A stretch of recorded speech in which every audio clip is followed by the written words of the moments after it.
တာခုမလို့ခေါ်တဲ့တက်လက်ပိုင်းလူငယ်လေးတစ်ယောက်ကရုံးဝန်ထမ်းလေးဖြစ်ပြီးအလုပ်တွေစူးစမ်းလွန်းပါတယ်။တယောက်တည်းနေတာဖြစ်လို့အိမ်မှုကိစ္စတွေမလုပ်နိုင်တာကြောင့်အိမ်အလုပ်တွေလုပ်ပေးနိုင်တဲ့အိမ်ရှင်မဆေးရုပ်တရုပ်ကိုဝယ်ထားခဲ့ပါတယ်။အိမ်ရှင်မဆေးရုပ်ဆိုပေမဲ့ရှော့ဆေးရလို့တဆင့်ပြန်ဝယ်ထားတာဖြစ်တာကြောင့်ဗကန်ဆေးပေးတာနဲ့အစားအသောက်ချက်ပြုတ်တာလုပ်ပေးတဲ့လုံဆောင်ချက်တွေကိုလုပ်ပေးနိုင်ပါတယ်။ရေခဲတစ်တာထဲမှာပစ္စည်းတွေထည့်ပေးထားမယ်ဆိုရင်အိမ်ရှင်မဆေးရုပ်ကသူ့သတ်မှတ်ထားတာတွေနဲ့ကြာပန်းချက်ပြုတ်ပေးပါတယ်။ဆေးရုံမှာကချက်ပြုတ်ပေးတာဆိုပေမဲ့တဆုမအတွက်တော့တယောက်ချက်ပြုတ်ပေးတာကိုစားရတာမို့ကြည်နူးဖို့ကောင်းနေပါတယ်။အဲ့ဒါအပြင်ထာဆုမကမိမတယောက်ရထားသလိုခံစားနေရပြီးဆေးရုံမရဲ့နာမည်ကိုမီနာလို့ပေးထားပါတယ်။ဒီနေ့ဘာချက်မလဲလို့မေးတော့ကျုပ်ထမင်းကျော်လို့ဖြေတဲ့အပြင်ကျုပ်ထမင်းကျော်ကိုတခုမှအရမ်းကြိုက်တယ်ဆိုတာကိုလည်းမီနာကမှတ်သားထားနိုင်ပါတယ်။ဘီယာလေးတောက်ရင်နှာမွေနေတဲ့ထခုမကမီနာကိုသူ့ရဲ့မိမလုံမလားဆိုပြီးမေးတဲ့အခါမီနာကဘာမှမဖြေနိုင်ပဲကင်မရာမျက်လုံးတွေနဲ့သူ့ကိုစိုက်ကြည့်လာလို့လန်သွားခဲ့ရပါတယ်။ထခုမဘီယာရှင်တက်လာလို့အိပ်ပျော်သွားတော့မီနာကကျုပ်ထမင်းကျော်ရပြီလို့ပြန်နှုတ်လိုက်ပါတယ်။မီနာကကျုပ်လိပ်ပေါ်မှာအချစ်ဆိုတဲ့စာသားကိုစော့ကျင်နေနဲ့ပုံဖော်ထားပြီးလို့ထခုမတယောက်လေးပြောသွားခဲ့ပါတယ်။ဒါပေမဲ့ဒီလိုမျိုးဝန်ဆောင်မှုတွေကအညွှန်းထဲမှာဖော်ပြမထားတာကြောင့်မီနာရဲ့အရင်ပိုင်ရှင်က program တွေအဆင့်မြင့်ထားတာဖြစ်နိုင်တယ်လို့ထခုမတယောက်တွေးမိလိုက်ပါတယ်။နောက်ရက်မှာတော့မီနာကသူ့ကိုယ်သူအသွင်းထားရကနေအချိန်တန်တဲ့အခါချက်ဖို့ပြင်ဆင်လာပါတယ်။ထခုမကဝန်ကူပေးဖို့လုပ်တဲ့အခါကျုပ်ခွဲတော့ကျုပ်ခွင်တွေရောပါသွားပြီးဟင်းဦးတဲကိုလည်းစီနဲ့အမွှေးကြိုင်တွေထည့်ဖို့မိနေပါတယ်။ကျုပ်ကြော်တော့လေအကျက်လွန်သွားတဲ့ကြောင့်ဆေးရုံမလေးမီနာကစိတ်မရှိတဲ့လေတံနဲ့ထခုမကိုဘေးကနေပဲထိုင်ကြည့်ဖို့ပြောပါတယ်။ထခုမကမီနာချစ်ပြုတ်ပေးတာတွေကိုအစင်သေးစားတော့ုံမဲ့မှုသူ့အတွက်ဆေးရုံမလေးကဝယ်ခဲ့ရတာနဲ့ဈေးနဲ့တက်နေပါပြီ။အရင်တုန်းကထခုမဟာမင်္ဂလေးတယောက်နဲ့တွဲပူးပြီးနောက်ပိုင်းမှာအစင်မပြေခဲ့တာကြောင့်အချစ်ဆိုတာကြီးကိုလက်လျှော့ခဲ့ပါတယ်။အဲ့လိုလက်လျှော့ခဲ့ပေမဲ့အခုချိန်မှာကိုပိုင်အသိဉာဏ်မရှိတဲ့ဆေးရုံမလေးအပေါ်မြေတားစိတ်တွေရုပ်ဖိတ်လာခဲ့ပါတယ်။အဲ့ဒါကြောင့်ဆေးရုံမလေးမီနာရဲ့အလုပ်တွေကိုကူပင်းကျင်ပြီးမီနာကတော့ဘာမှမလုပ်တတ်တဲ့ထခုမကိုဘာမှမခိုင်းပါဘူး။မီနာကိုဘာတွေကြိုက်လဲလို့မေးတဲ့အခါမီနာကတော့သူ့မှာအဲ့လိုမျိုးလှုပ်ဆောင်ချက်တွေမပါဝင်ဘူးလို့ဖြေလိုက်ပါတယ်။အဲ့ဒီနေ့တုန်းကမီနာဟာ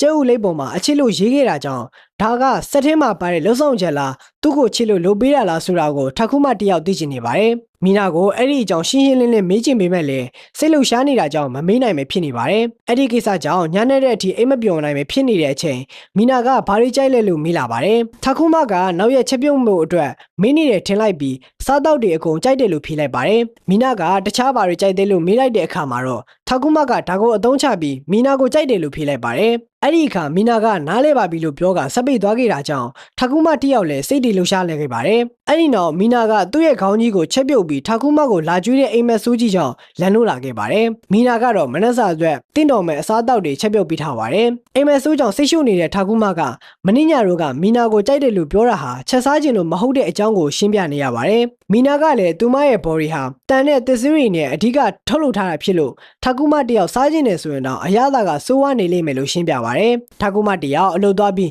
းညနေအလုပ်ပြန်လာတဲ့အခါမီနာရဲ့ဟင်းလျာတွေကိုသုံးဆောင်ပြီးတော့ဘီယာလေးနဲ့အပန်းဖြေနေပါတယ်။ထခုမဟာမီနာအပေါ်ဆွဲနေနေခဲ့ပြီးတော့သူ့ကိုမီနာကြိုက်နေမလားဆိုတာသိချင်နေတာကြောင့်ဘီယာအများကြီးတောက်မိသွားပါတယ်။မီနာသာသူ့ကိုကြိုက်ရင်ကောင်းမှာပဲလို့တွေးနေတဲ့အချိန်ဘီယာတွေတောက်တာများနေတယ်ဖြစ်တာကြောင့်မီနာကလာတာပါတယ်။အဲ့လိုတားနေတဲ့အပြင်ဘီယာတွေအများကြီးတောက်လာတဲ့အတွက်လည်းလိုအပ်တဲ့ရေပမာဏပြန်တောက်ရမယ်ဆိုပြီးထခုမကိုရေတွေအများကြီးတိုက်ပါတယ်။ထခုမကဘီယာထက်တောင်းတဲ့အခါမီနာကတော့လက်ကျန်ဘီယာဘူးနှစ်ခုကိုအကုန်တွင်ပစ်လိုက်ပြီးကုန်သွားပြီလို့လိန်ပြောလိုက်ပါတယ်။အဲ့ဒီချိန်ထခုမကတော့သူဟာမီနာအတွက်ဘာလဲဆိုပြီးမေးလိုက်တော့မီနာကသူမအတွက်ထခုမဟာယောက်ျားလို့ဖြေလိုက်ပါတယ်။အဲ့ဒါကြောင့်ထခုမကအံ့ဩသွားခဲ့ပြီမဲ့မီနာကသူမကိုထခုမကသူ့ရဲ့မိန်းမလုံမလားလို့မေးဘူးခဲ့တာရှိတယ်ဆိုတာကိုပြန်ပြောပြပါတယ်။မီနာကလင်မယားတွေဖြစ်ဖို့လက်ထပ်ဖို့လိုအပ်တယ်ဆိုတာကိုလည်းအင်တာနက်ကနေရှာကြည့်လို့သိရှိထားပါတယ်။မီနာကသူ့ကိုမိန်းမအဖြစ်လက်ခံမလားလို့မေးတော့ထခုမတယောက်ပျော်ကြီးကိုလက်ခံပေးလိုက်ပါတယ်။မိန်းမတယောက်အနေနဲ့ဘာတွေလုပ်ရမလဲလို့မီနာကမေးတော့ထခုမကသူနဲ့အတူတူအချိန်တွေကုန်ဆုံးပေးတာနဲ့မာဆိုဟင်းရဲ့ချက်ပြုတ်ပေးတာတွေလုပ်ရကြောင်းပြောပြပါတယ်။ဒါတွေက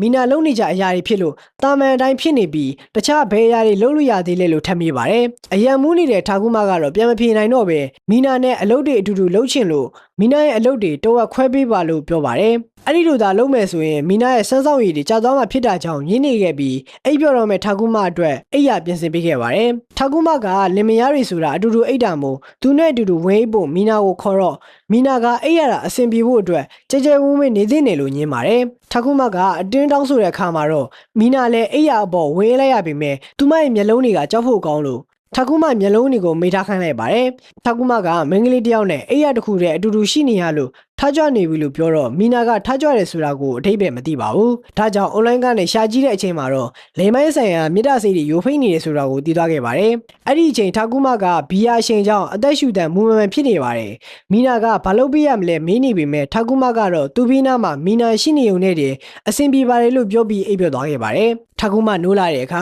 ညာတော့ကသူ့လုပ်ခဲ့တဲ့ဘယုတ်ဒုက္ခတွေကိုအကုန်လုံးမှတ်မိနေတာကြောင့်ရှက်နေခဲ့ပြီးအဲ့ဒီအချိန်မီနာကမနှက်စစားဖို့လာခေါ်ပါတယ်။ဒါပေမဲ့မီနာရဲ့မျက်လုံးကပုံမှန်လိုမဟုတ်ပဲ sleepy eye ပုံစံနဲ့ဖြစ်နေလို့ထာကူမတယောက်စိတ်ပူသွားပေမဲ့မီနာကတော့ပြဿနာမရှိကြောင်းပြောပါပါတယ်။ညာတော့ကရေတွေအများကြီးတိုက်ခဲ့တဲ့မီနာရဲ့ကျေးဇူးကြောင့်ထာကူမတယောက်ဘီယာတွေအများကြီးတောက်ထားတာတောင်အရက်နာမကြခဲ့ပါဘူး။ထာကူမကညာတော့ကမီနာရဲ့မျက်လုံးတွေကကြောက်ဖို့ကောင်းတယ်လို့ပြောခဲ့တာဟာအနိကမြင်နေရလို့ဖြစ်ပြီးတကယ်တမ်းမှာတော့မီနာရဲ့မျက်လုံးတွေဟာအယမ်းကိုလှပတဲ့အကြောင်းကိုရှင်းပြလိုက်ပါတယ်။အဲ့ဒီခါမှာတော့မီနာရဲ့မျက်လုံးတွေလည်းပုံမှန်တိုင်းဖြစ်သွားခဲ့ပါတယ်။အိမ်ရှင်မဆေးရုပ်ကိုရှော့စည်းနဲ့ဝယ်ခဲ့တဲ့ထာကူမရဲ့ကန်ဆာဓာတွေကကောင်းလွင့်နေခဲ့ပြီးထာကူမနဲ့မီနာတို့ရဲ့ထူးဆန်းတဲ့ဇလန်းလေးကလည်းအခုမှအစပဲရှိပါသေးတယ်။အဆုံးထိကြည့်ပေးခဲ့တဲ့အတွက်အားလုံးကိုကျေးဇူးတင်ပါတယ်